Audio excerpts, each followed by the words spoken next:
Et bonsoir tout le monde, salut salut. Je commence dans 1 minute, 2 minutes. Voilà, j'ai fait la petite promo quand même, du live du soir. Donc allez, 2 minutes. Bienvenue, installez-vous.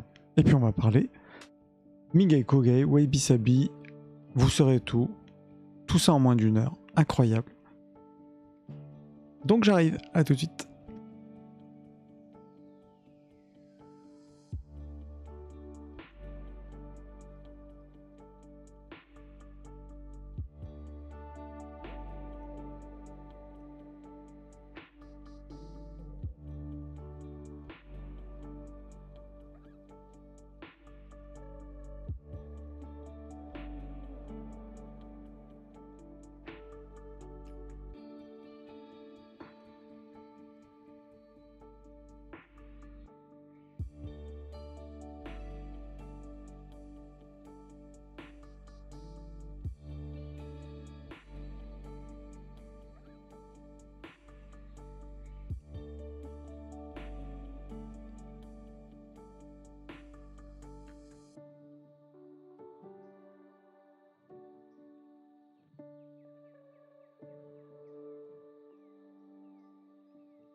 Allez, je vais lancer 1 minute. Ouais, le décompte, hein, le décompte de fou. Donc je vous mets ça parce que comme ça je refais juste un petit tweet. Et puis j'arrive, si vous avez des petites questions, n'hésitez pas d'ailleurs sur ces petits mouvements là. On en parle souvent, du Mingay, du Kogay, tout ça. Enfin on en parle souvent. On entend parler souvent de ces termes surtout, et puis on sait jamais trop ce que ça sous-entend, donc l'idée c'est vraiment ça. C'est que je vous explique en quelques mots, et vous allez voir, vous allez vite comprendre. Voilà. C'est vraiment pas compliqué, parce que bon, c'est vrai que c'est des termes japonais. Mais en fait, ça sous-entend des choses qu'on connaît tous si on aime un peu le Japon. Voilà, voilà. Écoutez, je crois que je vais commencer de toute façon. Because sinon, on va finir à... Je sais pas quelle heure, non, je déconne. Je vais être assez raisonnable. Juste en train de caler une petite image, parce que dans ma petite présentation, il y avait un truc qui n'allait pas. Donc c'est parti, on va lancer, on va parler de ces fameux mouvements. On entend parler. Est-ce que vous pouvez me dire si c'est français, si la musique n'est pas trop forte? N'hésitez pas à me le dire. Let's go. C'est parti. C'est parti.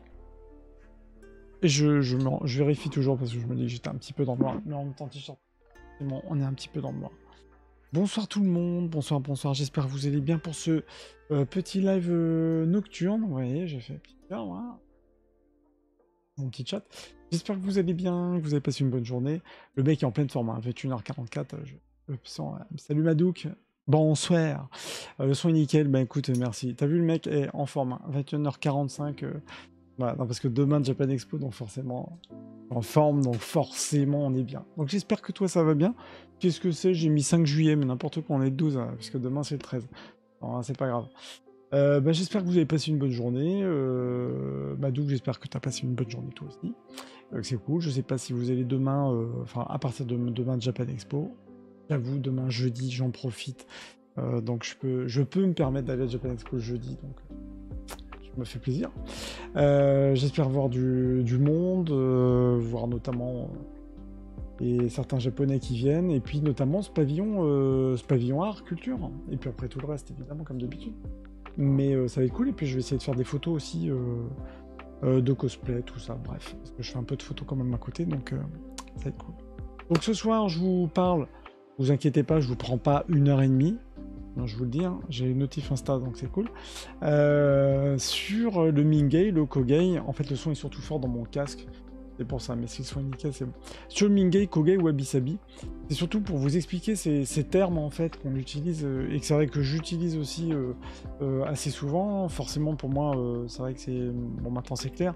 Alors là, je vais pas rentrer trop dans le détail, parce que sinon on pourrait faire carrément une présentation. Je pense que je rentrerai d'ailleurs dans le détail sur le Mingei, les grands artistes de ce mouvement, Kogei, les grands artistes. Du Wabi-Sabi, je vais en parler, c'est plutôt, on va en voir, c'est plutôt un concept. Mais l'idée, c'est vraiment que vous ayez les infos de ces mouvements et de ces pensées, parce que c'est vrai qu'on en parle très souvent. Même il y a même des magazines de déco.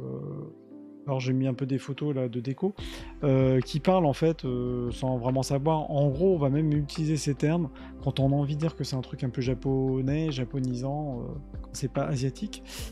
No comment. Et donc on va se dire tiens, c'est Wabi-Sabi parce que c'est genre c'est zen ou...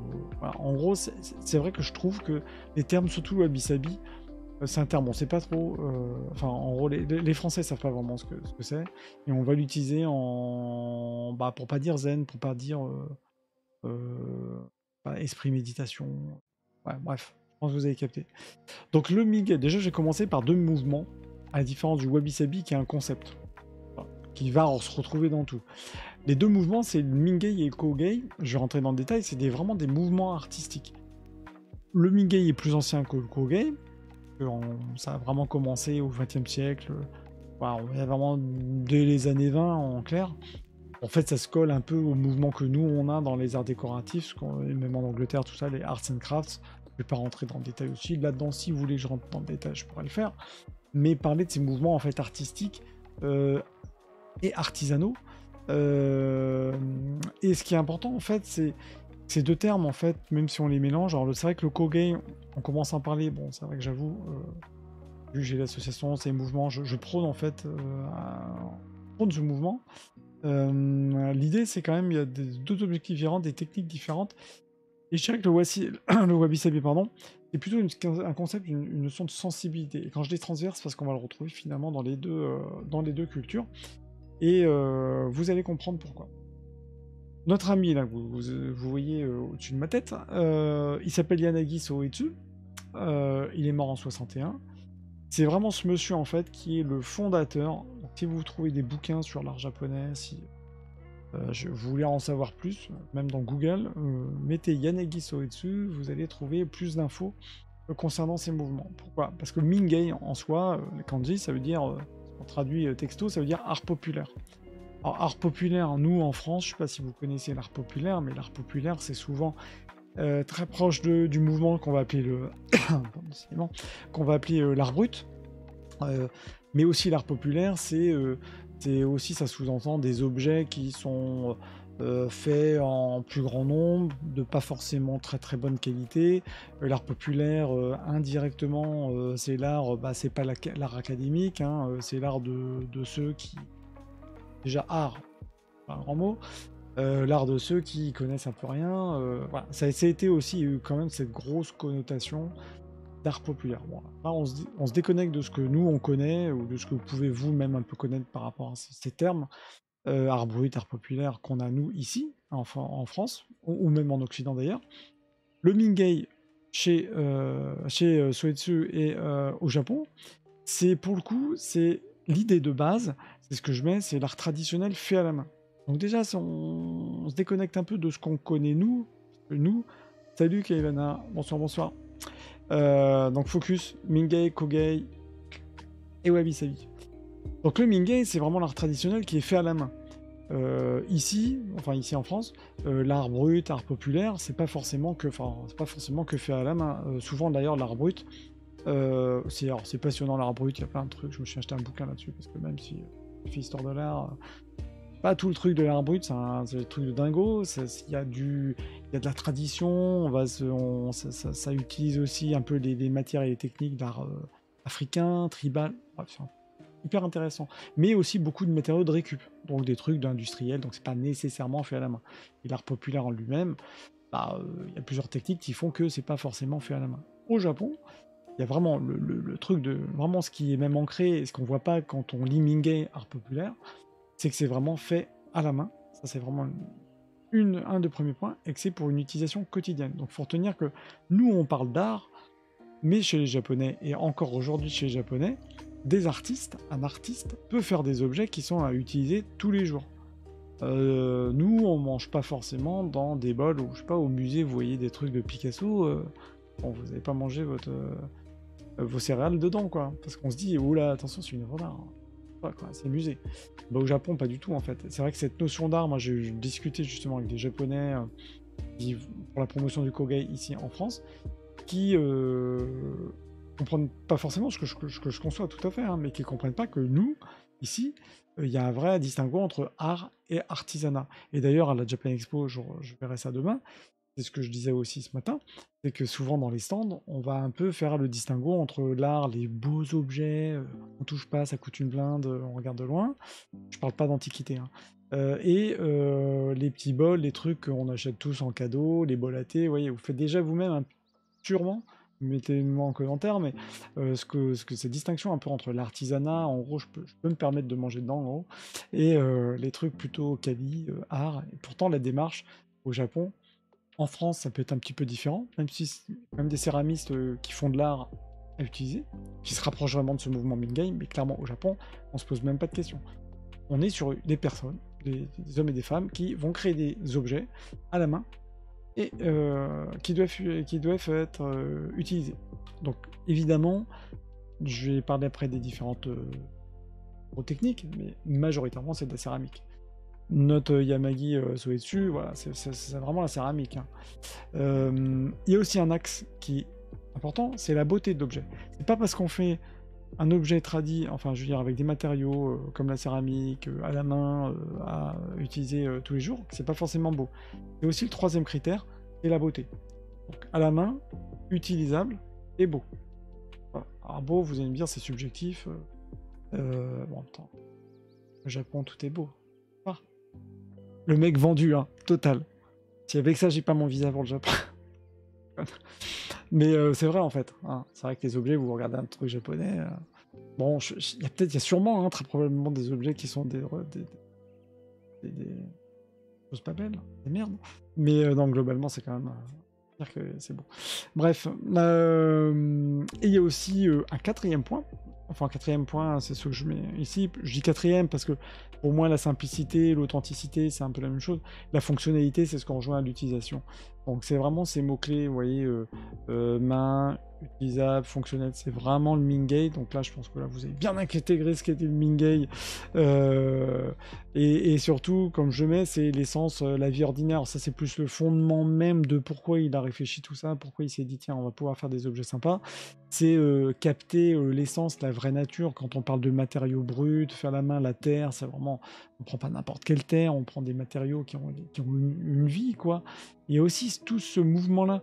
Je rentre pas dans le détail parce que sinon, pour rentrer sur ce concept-là, bon, là, je fais vraiment un live rien que là-dessus. Mais c'est pour vous compreniez, ça va même plus loin que ça. C'est vraiment, on utilise les matériaux naturels, mais pas que. Il y a une vraie volonté de se connecter à la nature, quelque chose d'assez profond dans le Mingay. Il y a eu plein de bouquins là-dessus. Donc, c'est sûr, je ne peux pas le résumer forcément en 2 slides, mais je pense que vous avez compris.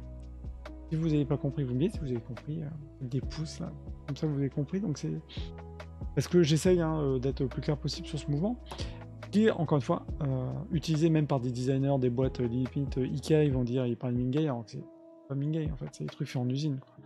Donc ça c'est bien, faut bien comprendre ça.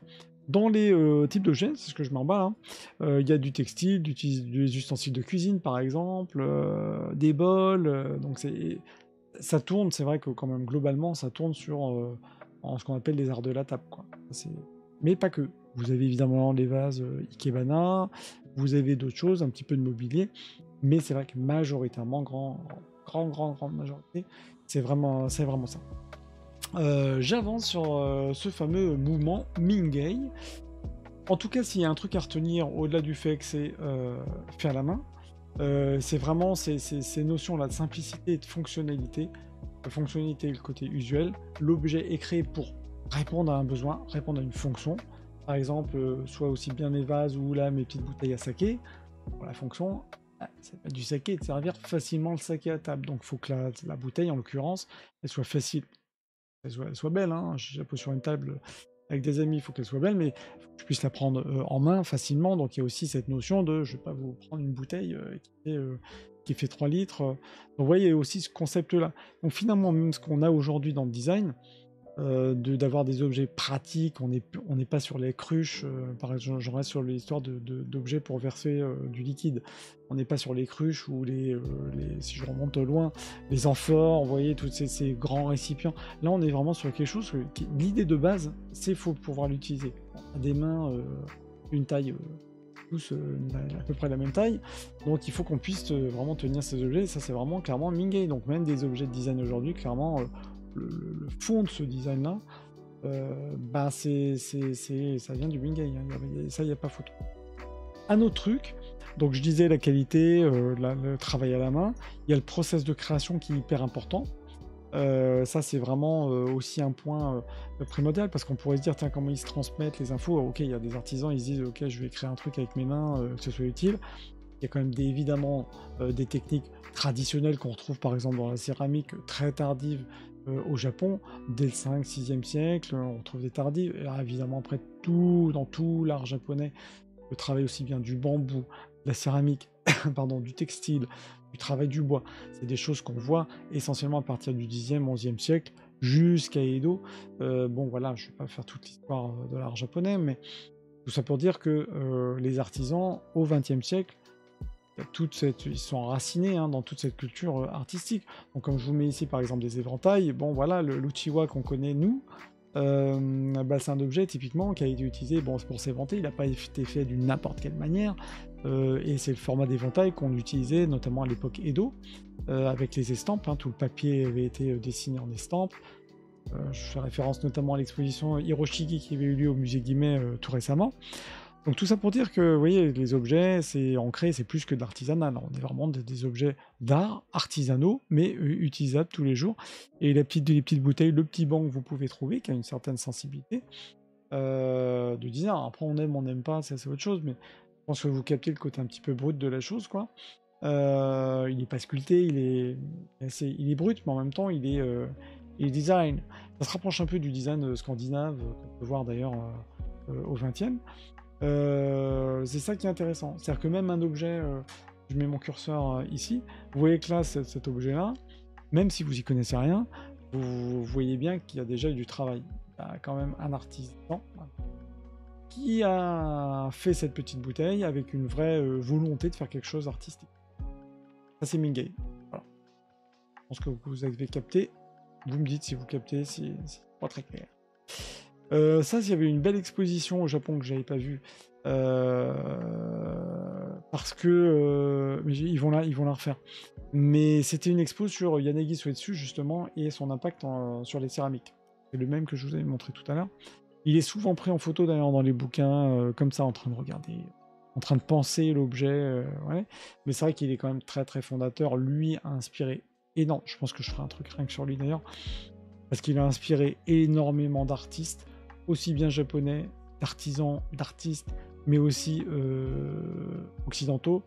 Lui, je ne vais pas en parler là, mais il était en relation notamment avec le mouvement, avec Bernard Leach, avec le mouvement Arts and Crafts, tout ce mouvement d'art qui va tomber ensuite dans ce qu'on appelle nous les arts décoratifs. Donc vous voyez le truc, lui il est vraiment central, pas que au Japon, il a vraiment été un acteur de ces mouvements-là, et c'est ça aussi qui est intéressant, faire ces rapprochements entre lui et au-delà de l'art populaire, les arts décoratifs qu'on connaît au XXe siècle, avec notamment Gallet, je sais pas si je vous dis des noms, mais si vous connaissez pas, vous me dites et puis je vous pourrai expliquer, mais les vases de Gallet, bref, tous ces artistes du XXe qui sont hyper intéressants, et c'est pas... Ils vont en tout cas avoir la même sensibilité, mais on n'est pas sur la même chose. Voilà.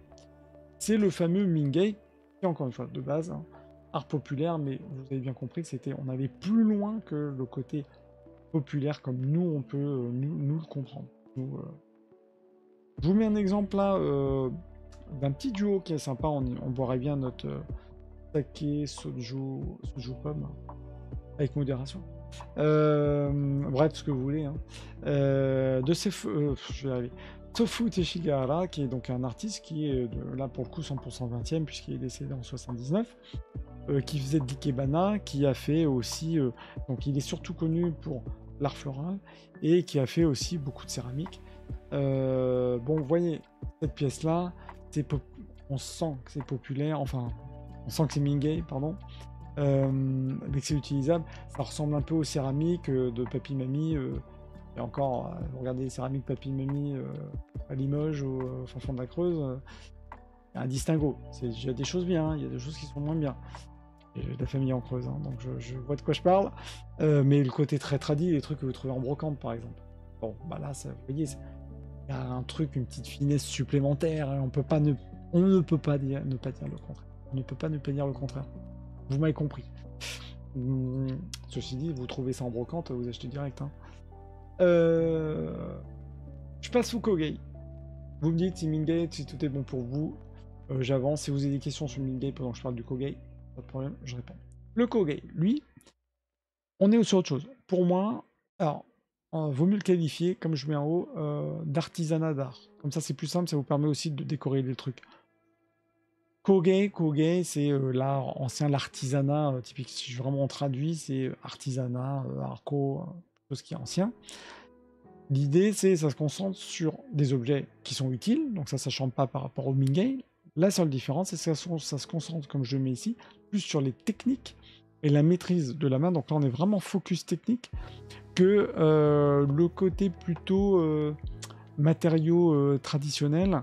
Je dirais le côté rapport à la terre, à la nature, le côté simplicité que j'évoquais tout à l'heure. Là, l'idée, c'est que les artistes, ils veulent vraiment... J'ai essayé de résumer, hein, mais essayer de démontrer vraiment, comme je mets, leur maîtrise technique. Donc, comme vous pouvez voir à droite, je vais vous dire ce que c'est. C'est une boîte, c'est pas laqué, c'est pas dessiné. En fait, c'est des petites tiges, comme des petites tiges de paille. C'est la marque comme on a nous. Mais c'est de la... Enfin, si, pardon. Celle-ci, elle est laquée. Je confonds avec la marqueterie de paille. C'est ça que je voulais évoquer. On avait, nous, qui existait en France. Tout ça, c'est donc des petits morceaux de laqué coloré de manière différente. Tout ça laqué. Bref, il y a une technique de dingue, puisque les petites fleurs que vous voyez sur le dessus ont été sculptées puis repeintes avec l'ensemble de ces incrustations de couleurs. On voit peut-être pas très très bien ici. Enfin, dites-vous que chaque petit morceau de couleur, il a été mis un par un pour créer un ensemble, le tout avec le dessin et le tout laqué comme... Bon, bref, niveau technique, pardon, il y a du boulot. Donc ça, c'est vraiment le cœur du Kogai. Je vais vous montrer aux d'autres pièces après. Mais c'est vraiment ça. C'est que le Hokogai, à la différence du Mingei, c'est que là, on est vraiment sur ce côté plus, quoi. Là, je disais Mingei, vous pouvez manger, vous achetez un bol de saké, un bol machin. C'est fait pour clairement être utilisé. On sent que c'est pour tous les céramiques. C'est simple, mais simple et efficace, quoi. Là, bon, déjà, c'est pas le même prix, mais vous voyez la boîte, bon, ok, vous n'avez pas forcément balancé vos clés dedans, quoi, c'est ça que je veux dire. Vous allez faire attention parce qu'on est vraiment sur, là, pour le coup, un vrai objet artisanal qu'on a en France, hors design, je trouve qu'on a perdu. Je rapprocherais, si je dois vraiment faire un rapprochement, le grand écart du grand écart, les objets Kogai, c'est dans l'esprit, ça se rapproche un peu des bureaux ou de la marqueterie, par exemple Boulle. Je ne sais pas si vous connaissez la marqueterie Boulle, les fameux bureaux incrustés, ou vraiment, voilà, ces arts, les différentes branches d'art qu'on a pu connaître, euh, même au XVIIe siècle, hein, il y a des choses qui sont très très bien. Mais là, ça veut dire que ça, c'est encore là aujourd'hui. Là maintenant, vous avez des artisans qui fabriquent des objets qui vont passer un temps monstrueux à créer de beaux objets. Et comme je dis, c'est des projets qui ont à l'apparence simple. Quand on connaît pas, quand on voit bon cette boîte-là, on se dit déjà, on se demande ce que c'est comme matériau. On se pose des questions vraiment sur la qualité du truc. Il y a les vases tressés en bambou. Je vous ai pas mis de photo, mais des vases tressés en bambou, ça paraît hyper simple. Allez couper votre bambou et puis tressez-le, bon courage. Donc vous voyez, je veux dire, c'est que les choses simples, je sais pas si j'en ai un la vase bambou, je crois que j'en ai démontré en live. En fait, c'est des choses qui nécessitent une vraie technique. Et c'est ça le fondement du Kogai, c'est l'artisanat, pour essayer de résumer, hein. C'est vraiment l'artisanat qui est sous couvert de certaine simplicité, une vraie complexité, un vrai travail faire. Et notamment, comme je le mets, ce qui saute aux yeux, c'est ça, c'est quand ils mêlent à la fois de la laque et des petites incrustations d'émaux, ou par exemple, j'avais fait une petite vidéo là-dessus, sur ce qu'on appelle du shippo, des techniques vraiment d'incrustation, de dessin, de laque. Parce que la laque, je pourrais faire aussi un truc là-dessus. La laque, c'est pas juste du dessin, vous avez plusieurs couches de laque. La laque, hein, ce matériau brillant, mais qui permet justement de protéger ce qu'il y a en dessous. Bon, voilà, il y a une vraie approche, ça s'apprend, une vraie technique qui s'apprend sur plusieurs générations. D'ailleurs, ça, ce côté génération, il est important dans le Kogai, ça a été d'ailleurs dans ce mouvement qui est, il ne faut pas se voiler la face, hein, partie du Mingei, mais en clair, ce sont des artisans qui ont voulu faire des objets, ça va être péjoratif, mais un peu plus qualitatifs au regard, et dans des matériaux, on va aller chercher d'autres choses, des pierres précieuses, etc. Donc voilà, ce qui est intéressant, c'est ça, c'est que ça passe de génération en génération aussi. Et puis, c'est comme je mets aussi, c'est une innovation artistique, clairement. Et donc ça, au même titre que Mingei, on va avoir différents types d'objets, du bois, du textile, de la céramique. C'est même peut-être, je dirais, plus ouvert d'ailleurs que le Mingei, puisqu'on trouve du textile, on trouve du bois, des objets en bois que vous allez pouvoir voir au musée, dans des galeries, même des sculptures en bois comme ça, comme je vous mets ici, de Sofu Tishigara aussi, qui fait du bois. Ce que je veux dire, c'est que ça, une sculpture comme ça, elle est clairement au Japon qualifiée de Kogai. Et il y a une sensibilité qu'on va percevoir qui est une sensibilité japonaise, et c'est clairement c'est Kogai. Aussi, ce qui est important dans le Kogai, je baisse un peu le son parce qu'il est un peu fort, c'est l'expérimentation. Ce sont des artistes qui n'hésitent pas à explorer des nouvelles formes d'art, des nouvelles idées, en s'inspirant de ce qui peut être fait. Je parlais de l'Afrique, je parlais de nous, hein, le design contemporain français, suédois, etc. Ils vont vraiment s'inspirer de ce qui se fait aussi aujourd'hui, mais tout en appliquant une vraie lecture japonaise. Difficile de résumer comme ça, parce que c'est vrai que toutes les techniques, on pourrait se pencher. Il y a même le travail de Kogai sur les petites poupées en céramique avec le tissu, bah ça reste Kogai. Donc voilà, on est vraiment sur des pièces d'artisanat qui sont il y a des choses époustouflantes, il y a des choses qui coûtent un bras, ce sont des pièces plutôt uniques aussi. Je sais pas si je l'avais mis dans une des slides, mais le Kogai, on est plutôt sur des objets uniques, donc vraiment on se rapproche vraiment de l'objet d'art, alors que le Mingei, on est plutôt sur des objets certes faits à la main, mais plutôt en plus grand nombre. Voilà, ça c'est aussi une vraie différence. Donc les petits bols que vous trouvez par exemple à Japan Expo, que vous trouverez si vous venez à Japan là, vous savez sur les stands, des petits bols à thé, ça sera plutôt Mingei. Parce que c'est des choses en plus qui sont pas forcément faites à la main, mais pour les choses faites à la main, on sera plutôt Mingei au même titre que certains céramistes aujourd'hui, ou encore une fois, des sculptures en bois et autres. La collaboration, c'est ça aussi, un point, mais ça rejoint ce que je disais tout à l'heure au niveau des techniques, avec aussi un vrai croisement entre le design pur et dur fonctionnel que vous connaître tous les jours, et puis évidemment ce côté artisanal japonais. Ça c'est très intéressant, parce que finalement, d'extérieur on voit que le Japon, on imagine que le Japon est assez fermé toujours dans ses traditions, c'est pour ça que j'ai mis tradition et parce que justement sur la slide d'avant j'avais écrit tradition et modernité, je le dis parce que c'est tellement bateau, je le dis jamais ça. Tradition et modernité. Pourquoi j'ai mis, c'est parce que je parlerais même de je cherchais un mot pour dire le truc, le moment présent. C'est vraiment la contemporanéité. C'est-à-dire que c'est des artisans qui aujourd'hui ils vont prendre leurs racines anciennes, quoi, tradies, japonaises, de cette culture de la beauté, de l'esthétique, de l'utile, en gros de l'utile et et de l'agréable, pour en venir sur des objets décoratifs qui sont même plus que décoratifs. Là. Je pense sur des objets voilà, incroyables. Typiquement, ici, je vous ai mis, je suis désolé, j'ai oublié de vous mettre son nom, et là je l'ai plus en tête.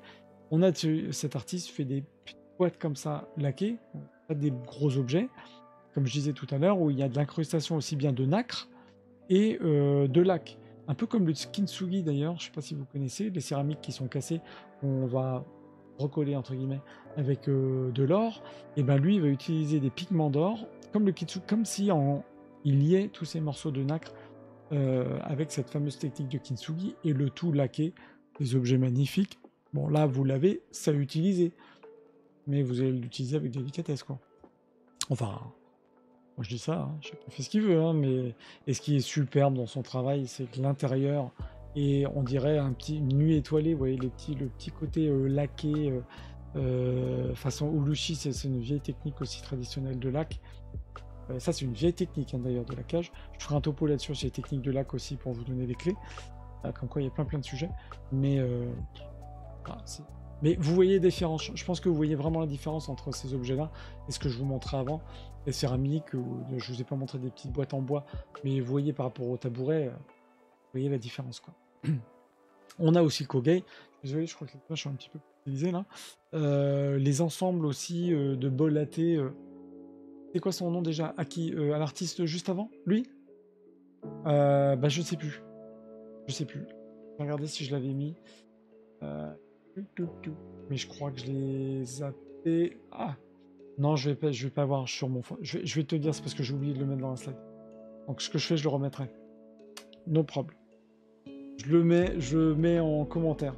Parce qu'il faut que je le retrouve. Je l'avais écrit en fait. J'avais écrit un article pour le Kogei en présentant. J'ai mon fond d'écran. Je regarde juste 2 secondes si je l'ai.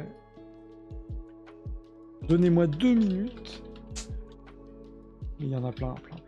Juste magnifique. Que je retrouve ça. Tac. Je pense que je vais le retrouver sur ce site. Parce qu'en lui est exposé sur un site. Sur un site. En fait, c'est une boîte qui fait la promotion justement des artistes. Lui. Je vais y arriver. Je vais vous montrer.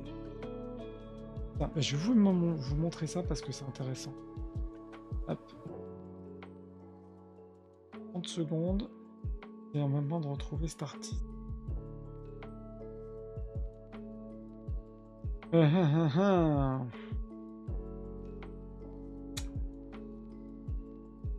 Ouais, je crois que c'est Chosai Kitamura. Je vais vous montrer.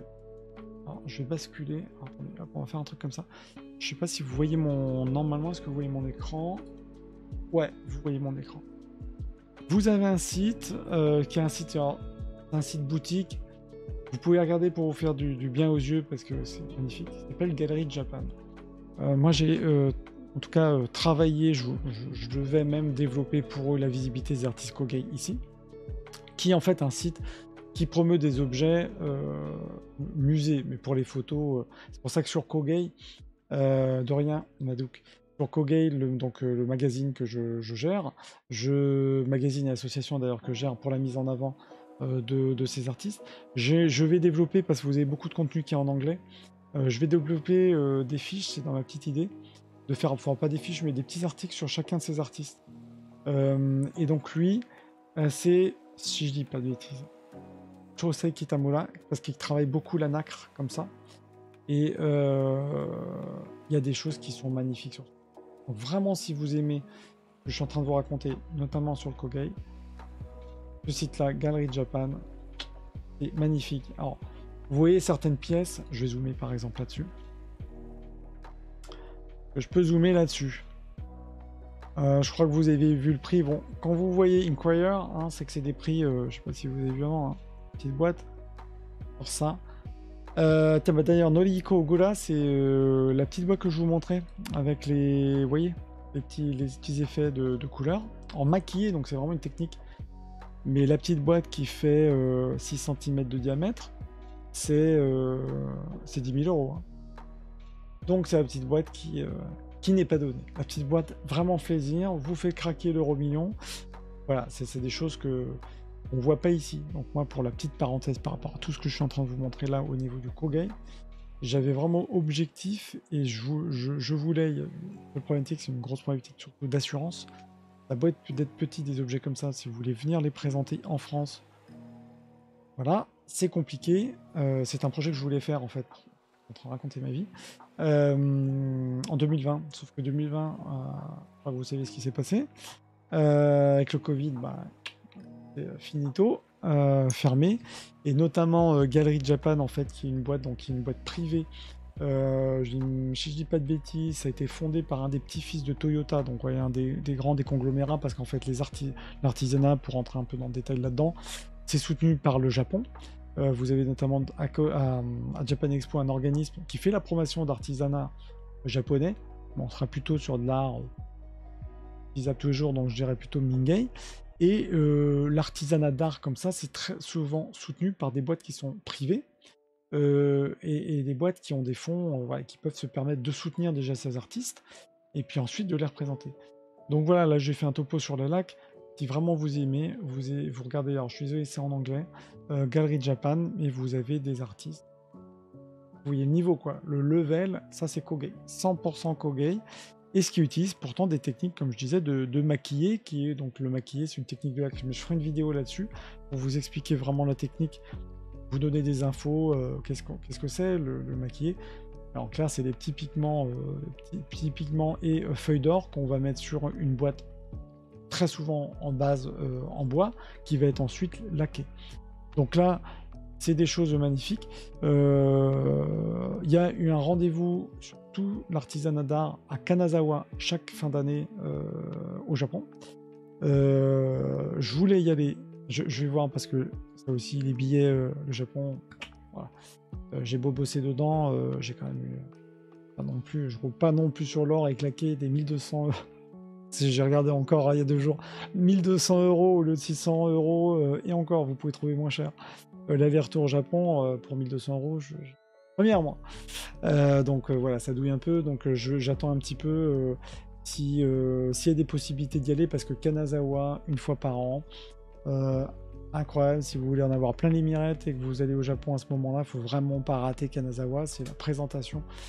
C'est une Kogei, Kogei Exhibition, quoi. C'est un truc de dingue. Et si j'arrive à y être cette année pour faire un live, et ben, ça sera avec grand plaisir. Sinon, je le ferai l'année prochaine. Hein, voilà. Enfin, voilà. Je fais c'était le grand aparté Gallery Japan, mais vous avez en plus une indication de prix pour vous donner une idée. Et en plus, vous voyez, c'est assez difficile.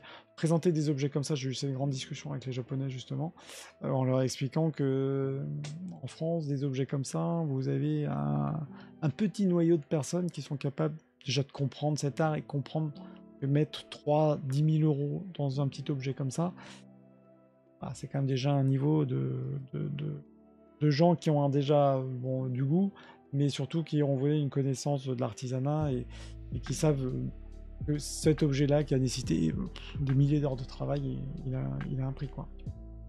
Je dis ça, mais vous avez des artistes comme Loji Koye, là, qui est un céramiste contemporain. Le bol que vous voyez là, si je dois parler prix,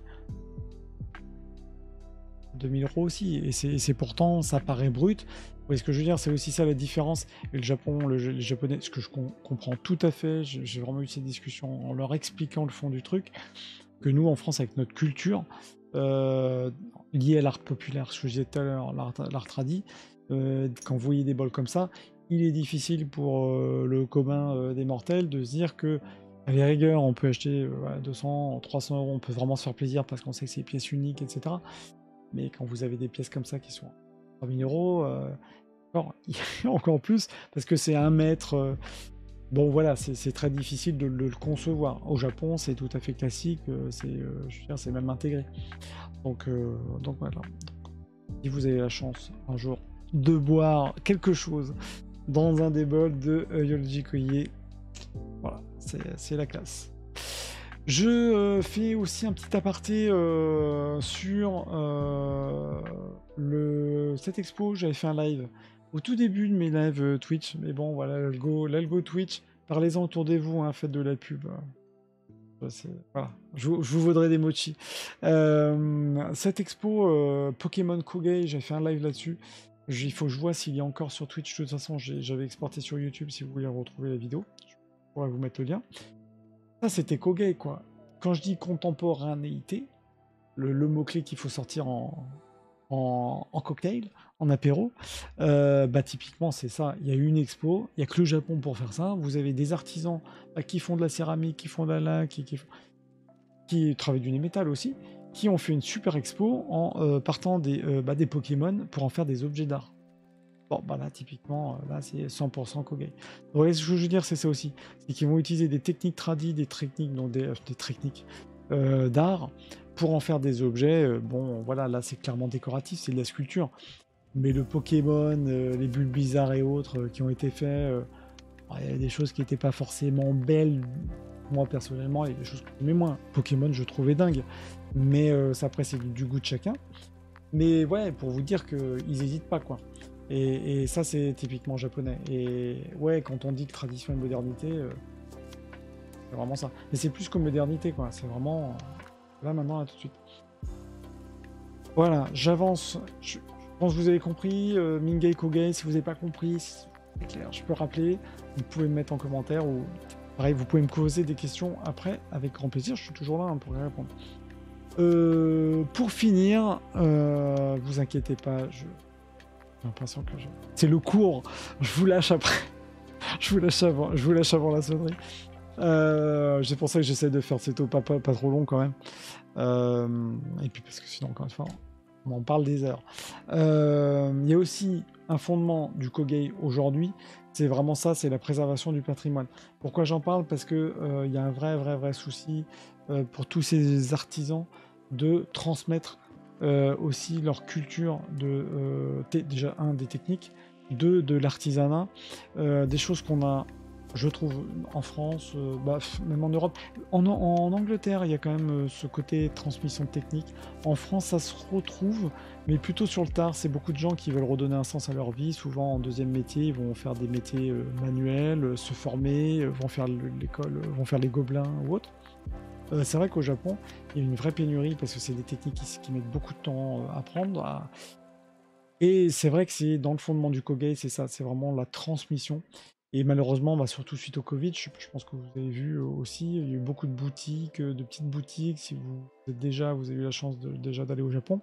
Bon, évidemment, Tokyo, Osaka, vous en avez, mais plus flagrant dans les petites villes d'à côté. Je pense à Kanazawa, je pense dans les quartiers de Kyoto, évidemment, d'autres villes.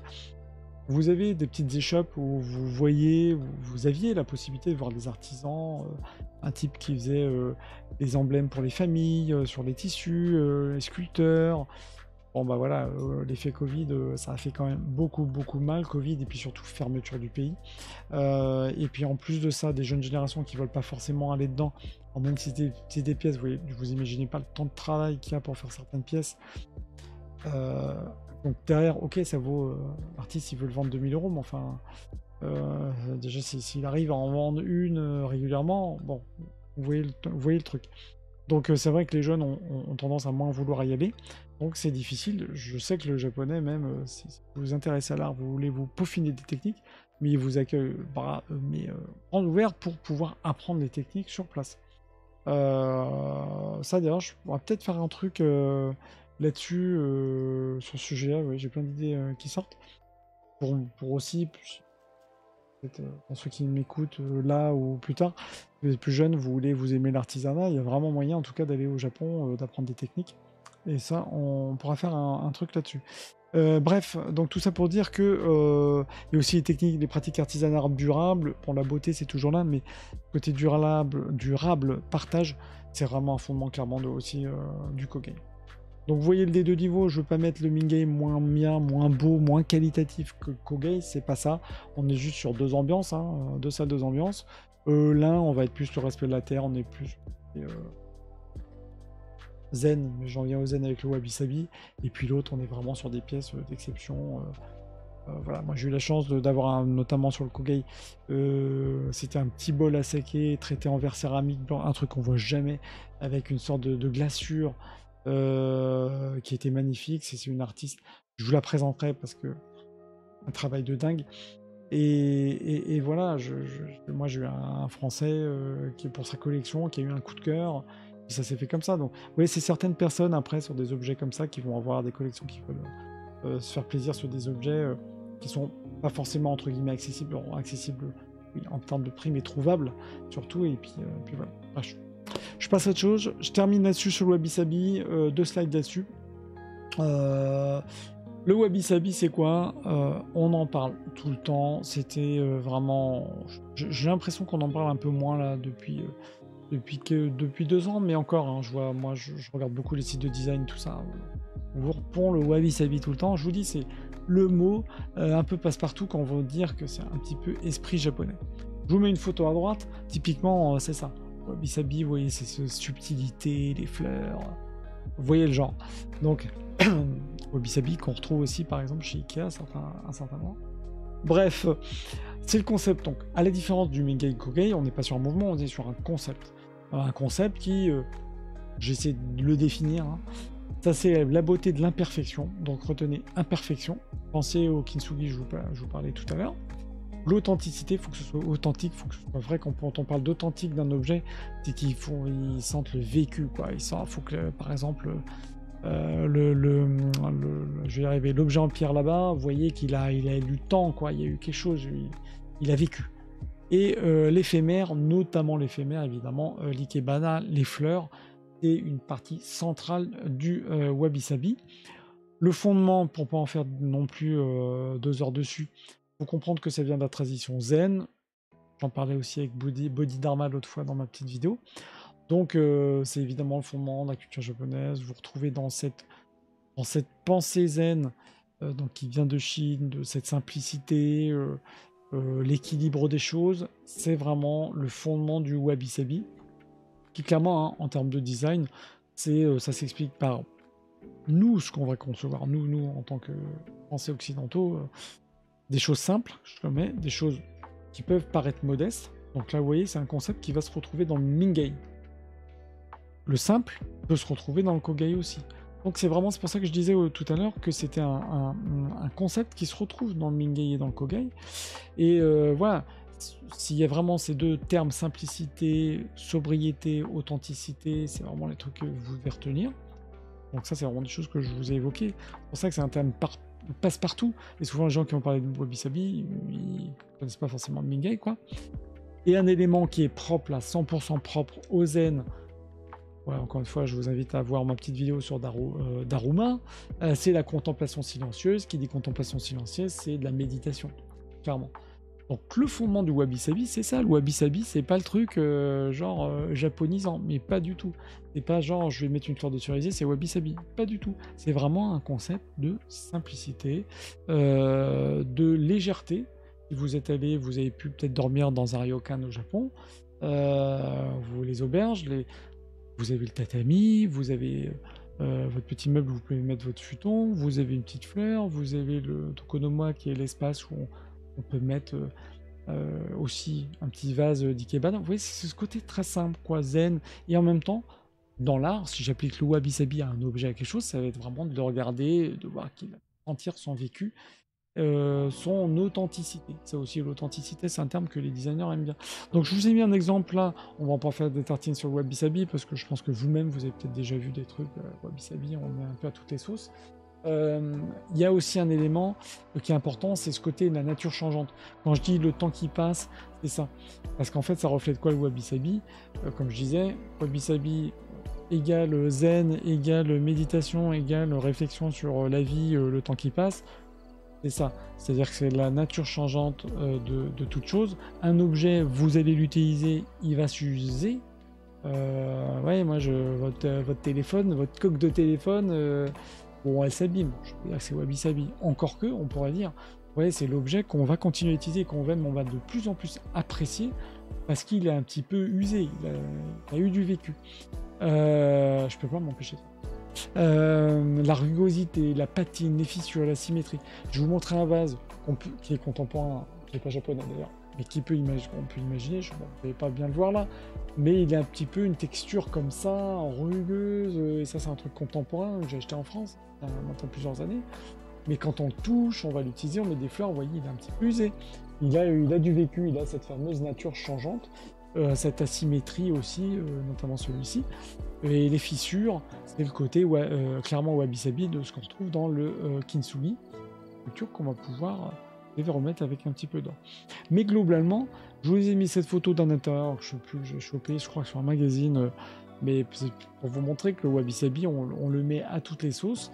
Et on le met par exemple sur un intérieur comme ça qui n'est pas du tout japonais, mais on va partir de ce principe d'esthétique simple, le côté, encore une fois, bon, je le mets authentique, rustique, pour avoir un lieu de paisible où on peut se poser, comme je dis, une profonde réflexion sur la nature d'existence humaine, l'éphémère de toutes les choses.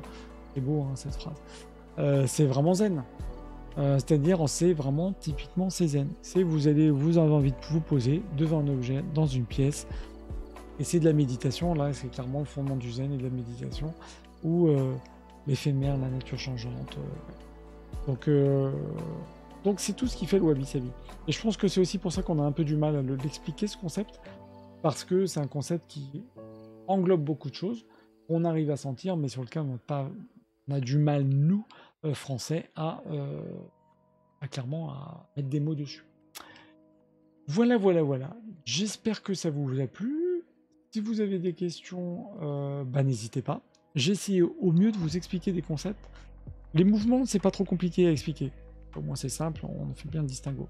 Les concepts, pour essayer d'être le plus clair possible, je préfère vous donner des mots-clés comme ça, éphémère, nature, l'authenticité, le temps qui passe, le zen, la méditation, pour essayer vraiment de comprendre le truc. Et je trouve que c'est comme ça qu'on peut arriver à retenir les choses. Et puis après, vous-même, ce sera l'idée de le reformuler. Mais c'est que quand maintenant vous allez voir un objet, déjà vous saurez mieux le qualifier. Si c'est plutôt de l'artisanat d'art, donc on parlera de Kogei, on parlera sinon de Mingei. Et puis, dans tous les cas, attention, je rappelle, hein, Mingei, Kogei et ce concept de wabi-sabi, faut que ce soit utilisé. C'est des objets qui ont pour objectif d'être utilisés. Après, voilà, on va garder sur certains objets, gérer une certaine distance, parce qu'on n'a pas envie de les abîmer, on n'a pas envie justement de leur donner ce côté un peu patine du temps passé. Mais je pense que l'idée de fond de certains artisans, même d'aujourd'hui, hein, c'est d'utiliser. Et ben les lacs, tu l'utilisais, c'est abîmé, c'est abîmé. Moi j'ai des plateaux en lac après sur la partie antiquité, hein, donc des lacs début 20e, 19e, 20e. Et ben le plateau en lac, il est abîmé. La lac d'ailleurs, le lac ça saute un peu, ça se casse avec le temps. Mais c'est pas parce que ça se casse qu'on va le foutre à la poubelle. Au contraire, c'est l'objet, il est comme ça, il vit. Et c'est ça, en tout cas moi, personnellement, c'est ce qui me plaît, m'a toujours plu dans l'art japonais, c'est ce côté... voilà quoi, on a un objet, il est fait pour être utilisé, pour vivre.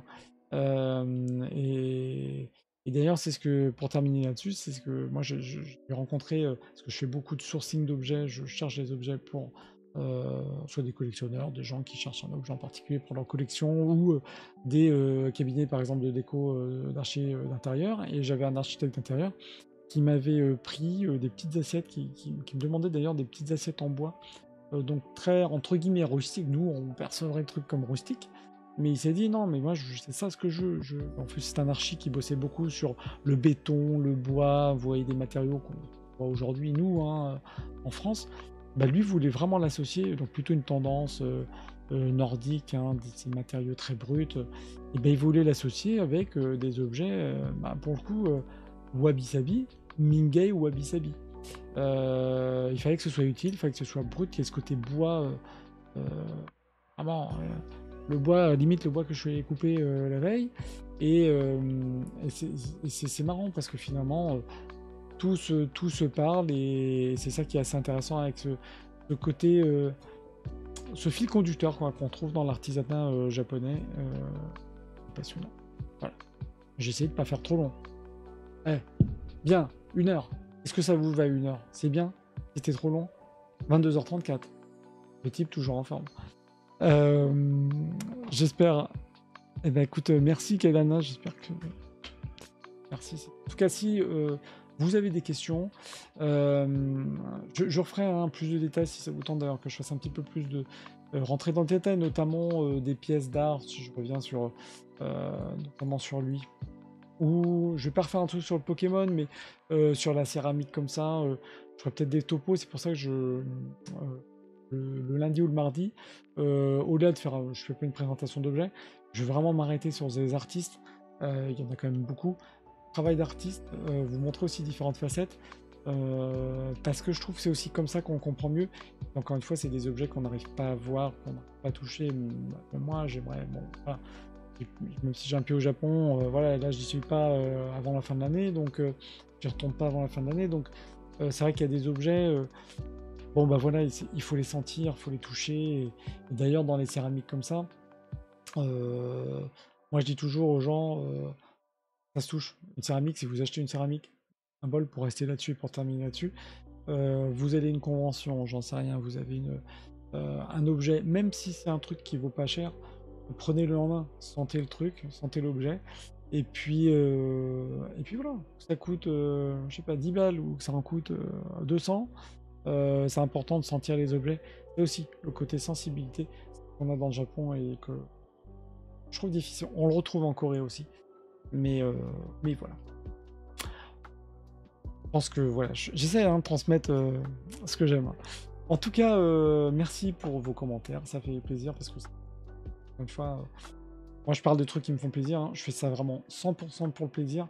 Donc si j'arrive à essayer de transmettre et essayer de vous donner envie de découvrir aussi ces arts-là, et ben n'hésitez pas. Je termine juste sur un truc pour vous montrer. Tac, évidemment j'ai pas le... parce que je complète, bon là ça va être en mode, on va être un peu en mode vacances, donc en mode rédaction c'est un peu au ralenti, mais je termine là-dessus.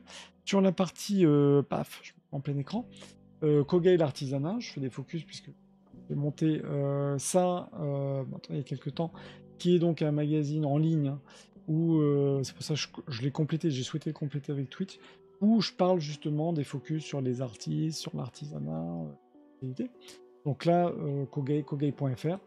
Petite association à côté parce que je cherche des rencontres, ma petite tête.